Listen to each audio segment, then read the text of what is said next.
Hello guys. Good morning, good afternoon, good evening. मैं हूं professor Vinay more.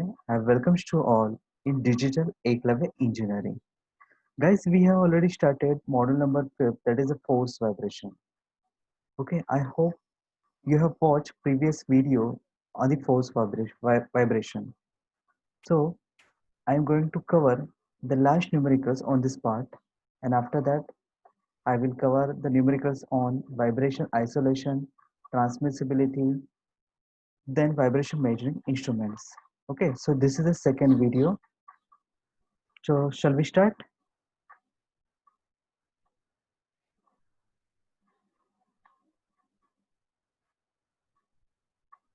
Okay, I think हमने model question number 4 तक हमने cover किया था कल के लेक्चर में। 52 मिनट्स का वीडियो बना था क्योंकि थ्योरी पार्ट भी यहाँ पे काफ़ी ज़्यादा था। ओके, सो आई होप आप ये स्क्रीन को आपको क्या प्रॉपरली विजिबल है। ओके, क्वेश्चन देखो क्या दिया हुआ है। When a single cylinder of a total mass is placed on 4 springs. Each spring is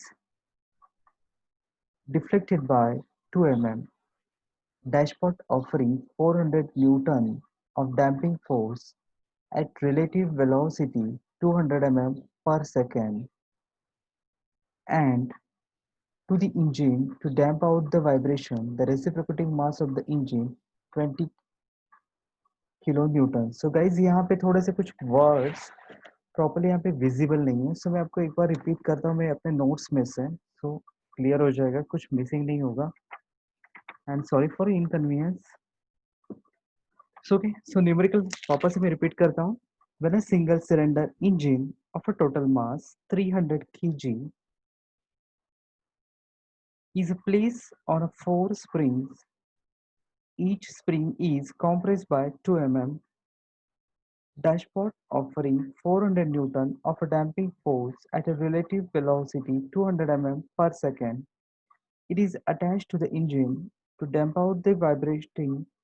The reciprocating mass of the engine is a 20 kg, and strokes of the piston is a 130 mm. Engine is running at a 1500 rpm. Find amplitude of steady state amplitude, steady state vibration. So guys find क्या बोला है, amplitude of steady state vibration. तो आपको click हो जाएगा कि हाँ पूछा है, एक्स पूछा है, तो एक्स का कौन से चैप्टर में आता है, फोर्स वाइब्रेशन में आता है।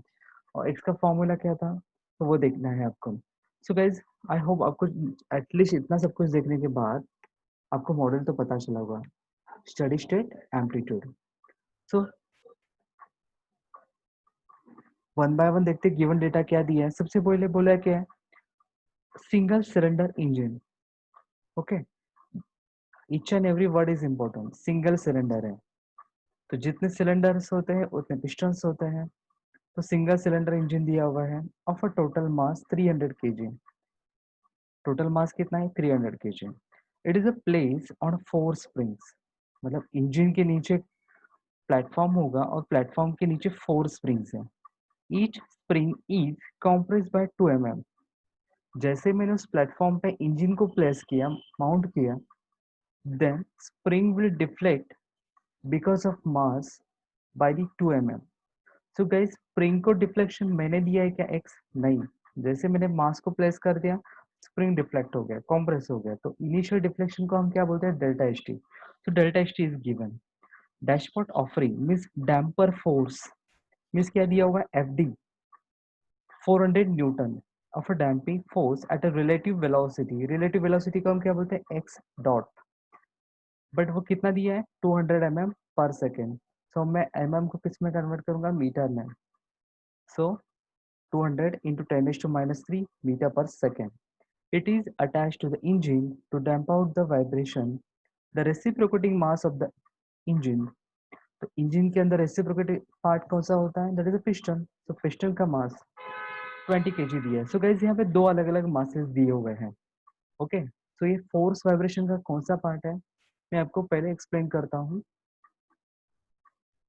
बट और डेटा यहाँ पे क्या क्या दिया हुआ है, the strokes of the piston, मतलब पिस्टन का स्ट्रोक दिया है engine is running at 1500 RPM, RPM आपको दिया हुआ है, find out the x. Okay, तो यहाँ पे टाइप नंबर शुरू होता है वो सेकेंड।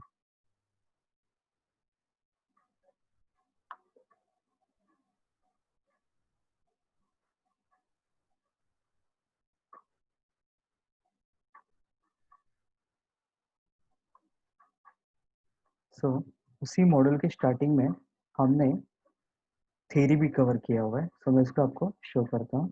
तो पहले सबसे पहले उसको समझते हैं, काफी सिंपल न्यूमेरिकल है।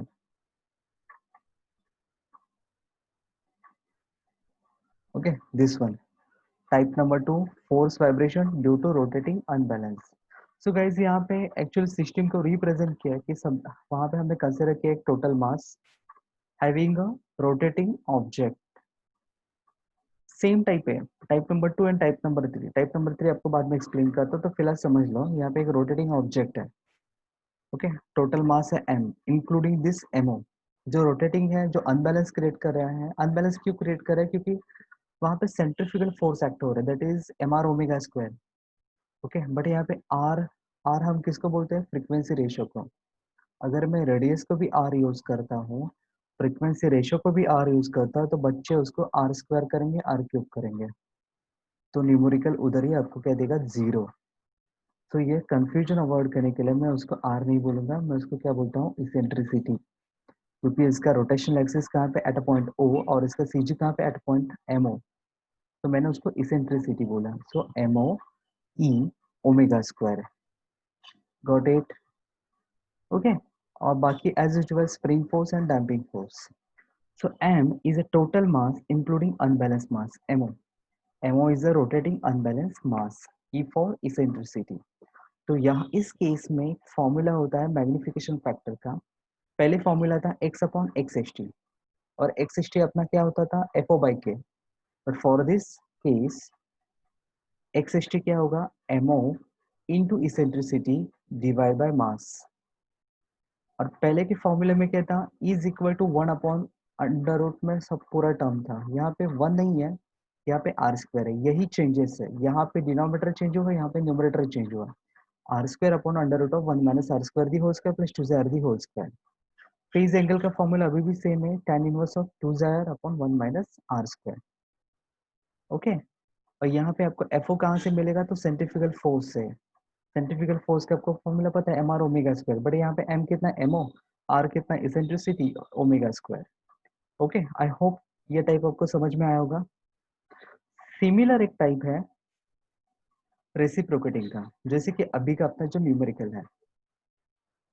तो यहाँ पे अनबैलेंस पार्ट रेसिप्रोकेटिंग में कौन क्रिएट करेगा, सॉरी, यहाँ पे अनबैलेंस कौन क्रिएट करेगा, तो पिस्टन क्रिएट करेगा, तो उसको पिस्टन के मास को मैं एमओ बोलता हूँ। गाइज अभी का न्यूमेरिकल सिंगल सिलेंडर है, तो वहाँ पे सिंगल पिस्टन है, तो वहाँ पे एमओ सिर्फ एक ही है। बट अगर इनकेस न्यूमेरिकल होता है 4 सिलेंडर का, तो आपको 4 times mass of the piston का आपको क्या मिलेगा, एमओ मिलेगा। तो 4 टाइम्स 6 सिलेंडर में 6 टाइम्स, तो आपको नंबर ऑफ पिस्टन्स और उसका मास आपको कंसिडर करना है as a m o. Okay, next, तो यहाँ पे वही सेम फॉर्मूला अभी भी x upon m o divide by m, खाली चेंज किया हुआ, एमओ मतलब पिस्टन के masses is equal to r square upon under root of 1 minus r square the whole square plus 2 the whole square. Okay, but यहाँ पे एक चीज में ऐड करूँ, यहाँ पे इसेंट्रिसिटी कहाँ से मिलेगा, तो इसेंट्रिसिटी इज नथिंग बट यहाँ पे क्या रहेगा, क्रैंक रेडियस। इसेंट्रिसिटी को हम क्या बोलेंगे, crank radius. Okay, m is the total engine mass, mo is a piston or reciprocating mass, E is nothing but crank radius, not a frequency ratio। तो crank radius मुझे कहाँ से मिलेगा, stroke का हाफ L/2। ओके, समझ में आ रहा है कुछ। सो अभी देखते हैं न्यूमेरिकल, आपको क्लियर याद आ जाएगा, डोंट वरी, आसान है न्यूमेरिकल। खाली आर और इसेंट्रिसिटी में कंफ्यूजन नहीं क्रिएट करना है, अदरवाइज वहाँ पे r square e square form हो जाएगा। तो यहाँ पे टोटल मास इंजन का दिया था 300 kg, static deflection because of mass, जो स्प्रिंग कॉम्प्रेस हो रहा था that was 2 mm, so 2 × 10⁻³ metre. Damping force means f d 400 newton. Relative velocity given था 200 mm/s, सो 200 इंटू 10⁻³ पर मीटर पर सेकेंड। तो गाइज मेरे पास एफ डी है, मेरे पास एक्स डॉट है, तो डैम्पिंग फोर्स का फॉर्मूला होता है सी एच डॉट। तो इनडायरेक्टली मुझे क्या गिवन है, डैम्पिंग कोएफिशिएंट सी, उसका यूनिट होता है 2 Nm/m। सो एफ डी और एक्स डॉट का वैल्यू को पुट अप करो and find out value of c. Then single cylinder है, इसलिए मैंने सिंगल पिस्टन का मास कंसिडर किया 20 kg। ओके, अगर 4 सिलेंडर होता तो मैं इसको इंटू 4 करता। नेक्स्ट वही मैंने लिखा है यहाँ पे, otherwise m o is equal to mass of cylinder into number of cylinder. Stroke दिया है, मीन्स एल दिया है 130 mm, सो 0.13 मीटर। तो यहाँ से मुझे किसका हेल्प होगा, तो यहाँ से मुझे स्ट्रोक से क्रैंक रेडियस मिलेगा हाफ करके, और क्रैंक रेडियस ही मेरा क्या रहेगा, ई रहेगा, 65 इंटू 10⁻³ मीटर। गाइस आपको आरपीएम दिया हुआ है, तो आरपीएम का यूज कहाँ पे होगा, तो ओमेगा फाइंड आउट करने के लिए 2.60। तो यहाँ पे आपको क्लिक हो गया, केस नंबर 3 है, रेसिप्रोकेटिंग अनबैलेंस क्रिएट हो रहा है। सो आप कौन सा फॉर्मूला यूज करोगे एक्स फाइंड आउट करने के लिए, x upon m o e divide by m is equal to r square under root of 1 minus r square the whole square plus 2 the whole square. मुझे एक्स फाइंड आउट करना है, तो मुझे m o given है, eccentricity means crank radius मैंने find out कर चुका हूँ, टोटल मास एम मुझे पता है। जाई का वैल्यू दिया है क्या, नहीं, बट यहाँ पे सी प्रेजेंट है, सो मैं जाई जीरो नहीं ले सकता। सो जाई मुझे सबसे पहले फाइंड आउट करना है, मुझे आर फाइंड आउट करना है। आर क्या होता है, that is omega upon omega. Okay, so omega तो मुझे 2 π/60 करके मुझे पता है, but I don't know omega n, so under root of k upon m. But ना तो के दिया है ना तो एम दिया हुआ है, मुझे दिया क्या है, दिस डेल्टा एच टी। सो मुझे क्लिक होना चाहिए, ओमेगा एन का एक और फॉर्मूला है under root of g upon delta h t. So 9.81 into divide by 2 into 10⁻³, so you will get 70.03 radian per second. So you have the values of omega and omega n. So you can easily find out value of frequency ratio, that is 2.24. Next, find out the C. Sorry, find out the Z. C divided by CC. CC is nothing but 2m omega n. Okay, so you also C, you also m, value of m and omega n. So each and every term is known. So we can find out Z. Okay, so guys, put up all these values and find out the amplitude x. Unit क्या रहेगा, metre. सो एक formula था, उसके लिए क्या क्या requirement था, जाई चाहिए था, आर चाहिए था। सो आर मैंने फाइंड आउट किया ओमेगा ओमेगा एन से, जाई मैंने फाइंड आउट किया सी अपॉन सी सी से। सो सारी वैल्यूज मैंने वहाँ पे पुट कर दिया ना, एक्स फाइंड आउट किया। ओके, सो ऐसे टाइप के न्यूमेरिकल्स आते हैं। ओके, एक और नेक्स्ट है, a motor car moving with speed of 100 km/h। एक कार का स्पीड है 100 km/h। It has a mass of 1500 kg।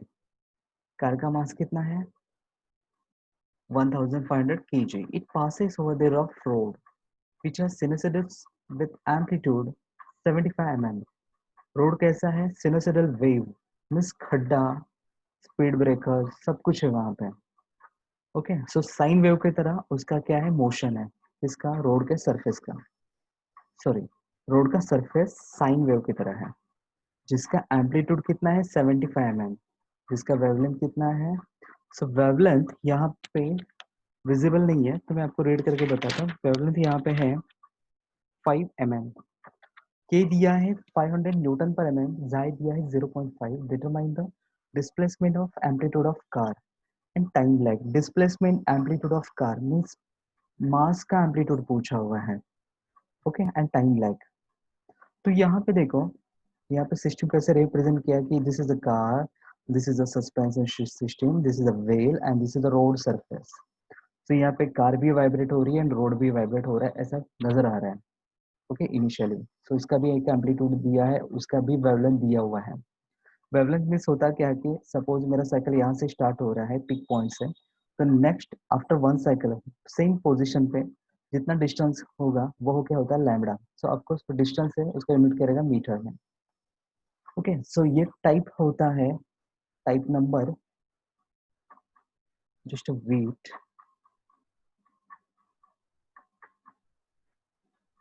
Page number 52। So यहाँ पे एक और टाइप है, type number 3, if the support vibrates, मतलब मैंने वहां पे मेरा मास भी वाइब्रेट हो रहा है और जहाँ पे मैंने उसको माउंट किया, जहाँ पे उसको मैंने प्लेस किया है, वो सपोर्ट भी वाइब्रेट हो रहा है। तो गाइज हमने अभी तक जितने भी न्यूमेरिकल्स देखे वहां पे हमने डिस्प्लेसमेंट ऑफ मास को हमने x बोला है, तो यहाँ पे डिस्प्लेसमेंट ऑफ सपोर्ट का हम क्या बोलेंगे y। सो यहाँ पे एम्पलीट्यूड का एक नया फॉर्मूला आपको मिलेगा, x is amplitude of mass and y is amplitude of support. But इसको मैंने एब्सोल्यूट है, एब्सोल्यूट मतलब वो कंप्लीटली डिपेंड ऑन इटसेल्फ, उसके खुद के एम्पलीट्यूड पे डिपेंड है। वहाँ पे एक और फॉर्मूला है रिलेटिव करके, तो वो नेक्स्ट पार्ट है। तो फिलहाल हम यहाँ पे कॉन्सेंट्रेट करते हैं amplitude of mass. Next y is amplitude of support. So x upon y is equal to, देखो अभी यहाँ पे डिनोमिनेटर भी चेंज हुआ, y हुआ और न्यूमरेटर में भी चेंज है, under root of 1 plus 2 z अर्धी whole square divide by same term. So यहाँ पे स्टेप वाइज आपको याद रखना है, तो जाके फॉर्मूला मॉडिफाई कैसे होता है आपको समझ में आएगा, अदरवाइज कंफ्यूजन हो सकता है इसी फॉर्मूला में। यहाँ पे फेज लैग भी चेंज हुआ क्योंकि यहाँ पे मास का एंगल था फाई और सपोर्ट का एंगल है अल्फा, तो दोनों भी वाइब्रेट हो रहे हैं। सो यहाँ पे फाई माइनस अल्फा, तो tan inverse of 2 upon 1 minus r square of alpha का भी लकीली ऑलमोस्ट सेम है, माइनस tan इनवर्स ऑफ 2 तो यहाँ पे जब यहाँ पे x और y आएगा तो यहाँ पे फाई और अल्फा आएगा। ओके, नेक्स्ट है relative steady state amplitude. Relative means z, z कहाँ से मिलेगा आपको, x माइनस वाई करके, मीन्स जहाँ पे दोनों का डिफरेंस लेता हो तो मुझे मिलेगा relative z upon y is equal to r square. अभी देखो यहाँ का फॉर्मूला अलग है और ये प्रीवियस केस के साथ मैच होता है, r square upon under root of 1 minus r square the whole square plus 2 r the whole square, और यहाँ पे लकीली फाई एक ही है। सो जहाँ पे x और y है वहाँ पे फाई और अल्फा है फेज एंगल में, otherwise phi is equal to tan inverse of 2 upon 1 minus r square. Okay, और यहाँ पे टाइम लैग का फॉर्मूला जो आपको यहाँ पे शो नहीं हो रहा है, मैं आपको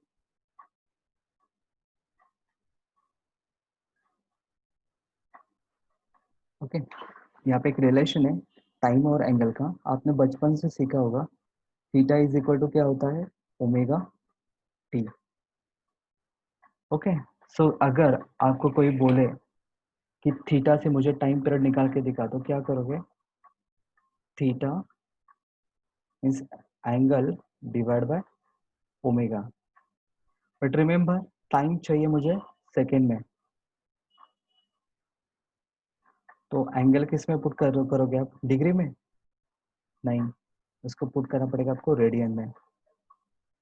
ओके, सो न्यूमरेटर में रहेगा रेडियन और ओमेगा का क्या रहेगा, radian per second.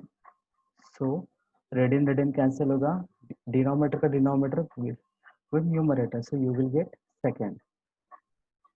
Fine,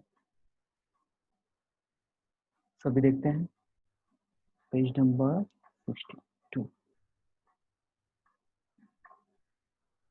okay, तो यहाँ पे वो जो केस था, यहाँ पे कार भी वाइब्रेट हो रही है, यहाँ पे सपोर्ट भी वाइब्रेट हो रहा है, तो मुझे क्लिक होगा एक्स और वाई का फॉर्मूला मुझे यूज करने का वक्त आ चुका है।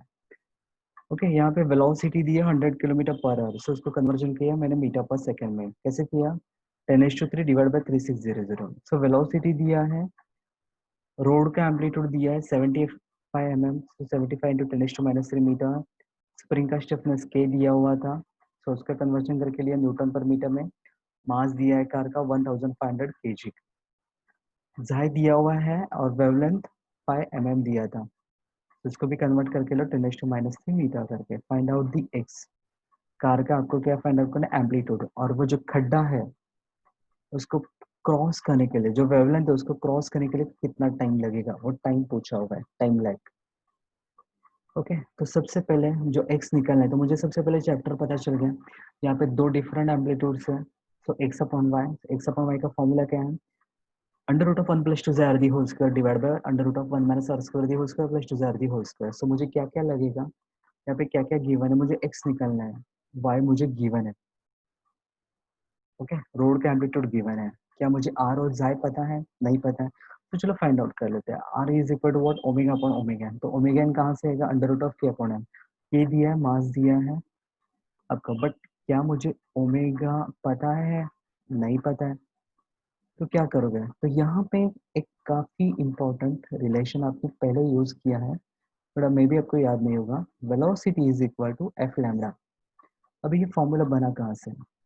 ओके, फ्रीक्वेंसी का यूनिट क्या होता है? हर्ट्स, और हर्ट्स इज नथिंग बट क्या होता है? 1/सेकेंड। लैम्डा का यूनिट क्या है? मीटर। सो मीटर पर सेकेंड किसका यूनिट बनता है? वेलोसिटी का। So velocity is equal to f lambda. So ये बनाई हुई जोड़ी है रब ने। सो मीटर पर second, so frequency into wavelength. Frequency का unit hertz, but hertz is nothing but क्या होता है? 1/सेकेंड। सो मीटर पर सेकेंड मुझे क्या मिलेगा? वेलोसिटी। तो मुझे अभी इसको यूज करना है, बट मुझे ओमेगा कहाँ से मिलेगा? तो ओमेगा और एफ का रिलेशन क्या है? Omega is equal to 2πf। Okay, so मुझे वेलोसिटी गिवन है, मुझे लैम्बडा गिवन है, सो मुझे क्या मिलेगा? एफ मिलेगा। फिर वो एफ मैं यहाँ पे पुट करता हूँ, then I will get omega. Okay, तो वही काम किया, वेलोसिटी यूज किया, लैम्बडा यूज किया, five, you will get f. F को यूज किया, ओमेगा फाइंड आउट किया, फिर आर फाइंड आउट किया, ओमेगा अपॉन ओमेगा एन से। Got it? और जाई का वैल्यू गिवन था 0.5 करके। सो सारी वैल्यूज पुट कर दो, और गाइस ऐसा टाइप का न्यूमेरिकल मैंने कई बार देखे हुए हैं, सो इनका अच्छे से प्रैक्टिस करना। सो आपको एम्पलीट्यूड मिल जाएगा मीटर में। नेक्स्ट अभी आपको क्या निकालना है? जैसे कि मैंने बोला, थीटा और का फॉर्मूला जैसे कि देखा हमने, एंगल और इसका टाइम का रिलेशन क्या होता है? तो theta is equal to omega t. तो टाइम कहाँ से मिलेगा? Theta by omega. So time lag is equal to phase lag divide by omega. So angle को मैंने बोला फेज लैग, और एक्स और वाई के केस में फेज लैग क्या होता है? फाइव माइनस अल्फा होता है। बट मैं उसको डिग्री में नहीं पुट करूंगा, मुझे इसको किस में कन्वर्जन करना पड़ेगा? रेडियन में। ये इंपॉर्टेंट स्टेप है, इसको भूलना मत। अदरवाइज आप डिग्री में पुट करोगे, नीचे का रेडियन पर सेकेंड, डिग्री और रेडियन का कुछ भी मेल नहीं होगा। सो फाइव का formula tan inverse of 2 upon 1 minus r square minus tan inverse of 2 into pi by 180 किया डिवाइड बाय ओमेगा।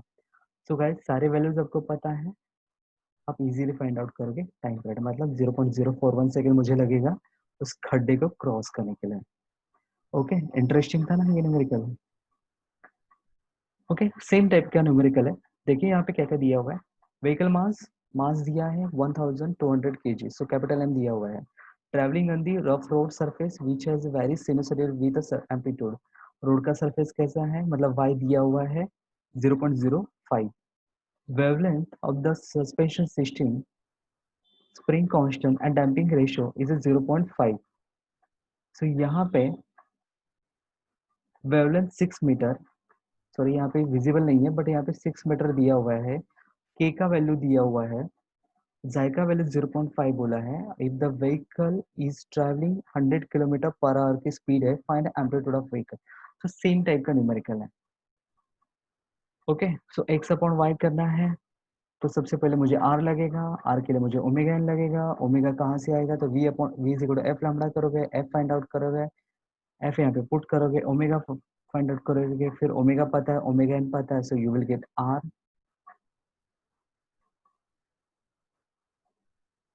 ओके, सब कुछ पुट करो, एक्स निकालो। यहाँ पे आप एक्स्ट्रा में टाइम लैग भी फाइंड आउट कर सकते हो। अभी एक लास्ट न्यूमेरिकल।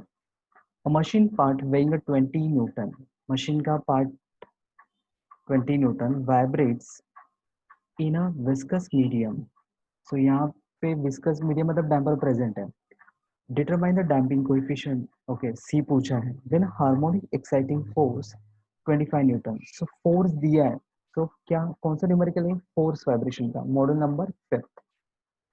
सो एफओ दिया हुआ है कितना है? 25 Newton. Results in a resonant amplitude.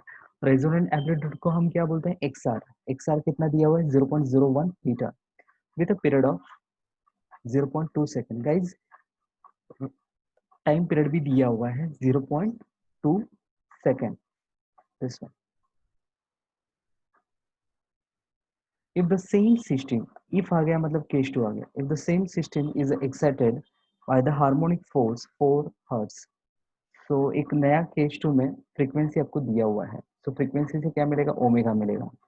Omega से क्या चेंज होगा? आपका फ्रीक्वेंसी रेशियो चेंज होगा, मतलब न्यूमेरिकल वापस से चेंज होगा। What will be the percentage of increase in amplitude?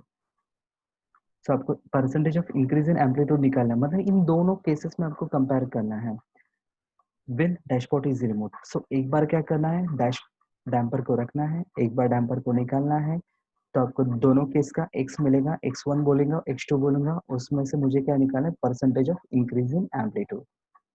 Okay, so first case का यहाँ पे ओमेगा नहीं बोलूंगा, ये क्या है, वेट है, वेट आपको दिया हुआ है 25 न्यूटन, 20 न्यूटन। तो वेट को कन्वर्जन मैंने डिवाइड बाय 9.81 करके मुझे मैंने मास निकाला, F4 दिया था, resonant amplitude at R is equal to 1 दिया था, टाइम पीरियड दिया हुआ है, फ्रीक्वेंसी दिया था। तो टाइम पीरियड से मैंने फ्रीक्वेंसी निकाला, फ्रीक्वेंसी मैंने ओमेगा निकाला, find out the value of C। So guys ऐसे टाइप का न्यूमेरिकल आप कहाँ से स्टार्ट करोगे, तो ये आपके लिए हिंट है कि मुझे रेजोनेंट का XR से मुझे क्या करना है, न्यूमेरिकल को स्टार्ट करना है। Okay, case one, generally x का फॉर्मूला क्या होता है, x upon x steel f o by k 1/√1 minus r square the whole square plus 2 the whole square. यहाँ पे देखो ना तो इंजन मेंशन है ना तो रोड का वाइब्रेशन, कुछ भी नहीं है, तो अपना घर का स्टैंडर्ड फॉर्मूला यूज करना है x अपॉन एक्स टी का। ओके, सो यहाँ पे at r is equal to 1 है, at r is equal to 1 है, तो क्या होगा, 1 minus 1 0, square and square root cancel होगा, r तो 1 है तो बचेगा क्या, 1/2 है। So x r is equal to f o by k is equal to 1/2 है। एक्स आर मुझे गिवन है, एफ ओ भी मुझे गिवन है, बट के मुझे नहीं पता है। ओके, तो जाई का वैल्यू दिया है क्या, चेक करते एक बार, नहीं, जाई तो निकालना पड़ेगा क्योंकि मुझे सी निकालना है, तो यहाँ पे जाई का रहेगा, अननोन रहेगा, तो के कहाँ से आएगा, तो ओमेगा एन। ओके, थोड़ा सा दिमाग पे स्ट्रेस देना पड़ेगा कि मेरे पास गिवन डेटा क्या है। ओमेगा एन दिया है क्या, नहीं, ये तो वेट है, this is not omega. Omega n दिया है क्या, कहीं पे भी दिया नहीं, बट मुझे ओमेगा दिया हुआ है। ओके, तो मुझे क्लिक होना चाहिए, ये रेजोनेंट कंडीशन है at r is equal to 1। ये कब पॉसिबल होता है, जब मेरा ओमेगा इज इक्वल टू क्या होता है, ओमेगा एन। ओके, सो मुझे ओमेगा एन चाहिए तो मुझे क्या निकालना पड़ेगा, ओमेगा। सो मैंने तो ओमेगा निकाल चुका हूँ, तो ये मेरा क्या रहेगा, आपका ओमेगा एन। ओके, तो अगर जिसको ये स्टेप क्लिक होगा वही आगे सॉल्व कर पाएगा, अदरवाइज आप ढूंढते बैठेगा कि ओमेगा एन के लिए ना तो मुझे के दिया है, ना तो एम दिया है, ना तो डेल्टा एच टी दिया हुआ है। Okay, so at r is equal to 1 omega is equal to omega n होता है, सो ओमेगा दिया हुआ है तो वही ओमेगा एन आपका रहेगा। ओके, तो यहाँ पे ओमेगा वैल्यू पता था, तो मैंने उसको एज ओमेगा एन ट्रीट किया, under root of k upon M करके के फाइंड आउट किया। तो गैस सब कुछ आपके पास है, पुट करो और जाई को फाइंड आउट करो। जैसे ही जाई मिलेगा, जाई इज नथिंग बट क्या होता है, सी अपॉन सी सी। तो सी सी क्या है, 2m ओमेगा एन, तो मास पता है, ओमेगा एन पता है, जाई का वैल्यू पता है, you will get c, newton second per metre. Okay, interesting था ना यार, क्योंकि यहीं पे बच्चों को क्या होता है, ओमेगा एन मिलता नहीं है, तो वहीं पे वो न्यूमेरिकल को स्किप करता है। नेक्स्ट केस 2, फ्रीक्वेंसी आपको दिया हुआ है, फ्रीक्वेंसी को यूज करके मैंने ओमेगा निकाला, और फिर क्या करना है, x1 निकालना है विदाउट डैम्पर, x2 निकालना है विद डैम्पर, और परसेंटेज ऑफ इंक्रीजिंग निकालना है। तो वही सेम कॉन्सेप्ट है, एफ चेंज हुआ है तो ओमेगा चेंज हुआ, ओमेगा चेंज हुआ तो आर चेंज होगा, तो फॉर्मूला तो वही हमें यूज करना है। तो सबसे पहले देखते हैं विदाउट डैम्पर, तो मुझे जाई कितना लेना है, 0, तो यहाँ पे बचेगा क्या, 1 minus r square, square and square root cancel होगा, 1 माइनस आर स्क्वायर। ओके, और एक्स सिक्सटी क्या होगा, f o by k, x sixty क्या होगा, f o by k, but r कहाँ से आएगा, तो आर होता है ओमेगा पर ओमेगा एन से, तो अभी आपको एफ दिया था तो आपको ओमेगा एन पता होगा। गाइज वापस से रिपीट करता हूँ, r is equal to omega upon omega n, आपको फ्रीक्वेंसी दिया हुआ है तो 2 पाई एफ करके आपने यहाँ पे ओमेगा फाइंड आउट कर लिया, बट ओमेगा एन कहाँ से यूज करूँ, देखो पूरे न्यूमेरिकल का पूरे सिस्टम एक ही होती है, तो सिस्टम का नेचुरल फ्रीक्वेंसी एक ही रहेगा, तो आप केस 1 का ओमेगा एन यहाँ पे यूज करो। Okay, and find out r, so r यहाँ पे पुट कर दो, आपको क्या मिलेगा, x1 मिलेगा। नेक्स्ट में क्या करना है, जाई का वैल्यू यूज करना है, और आर का वैल्यू, आर का वैल्यू तो मुझे नहीं लगता चेंज होगा, यहाँ पे हमने ऑलरेडी फाइंड आउट कर चुके हैं ओमेगा डिवाइड बाय ओमेगा, तो आर पता है, जाई पता है, आप क्या कर सकते हो, x2 फाइंड आउट कर सकते हो।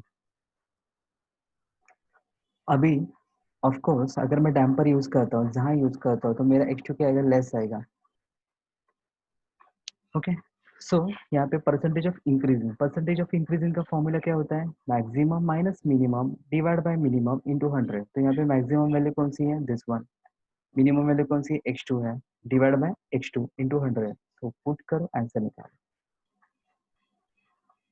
तो गाइज ये न्यूमेरिकल ऐसे है, यहाँ पे चार टाइप केसेस हमने देखे हैं। यहाँ पे गड़बड़ कहाँ पे हो सकती है, तो सबसे पहले चैप्टर तक तो पता चलेगा, आपको टाइप चूज करना है। एक्स के फॉर्मूले में कंफ्यूज नहीं होना है, क्योंकि सिमिलर दिखने वाले ऐसे चार भाई है। आपको कंफ्यूजन हो सकता है फेज एंगल में, क्योंकि फाइव माइनस अल्फा कहाँ पे आता है वो समझ के लो, उसका प्रैक्टिस करो। आर फाइंड आउट करते वक्त आपको ओमेगा एन कहाँ से मिलेगा, समटाइम्स मिलता नहीं है।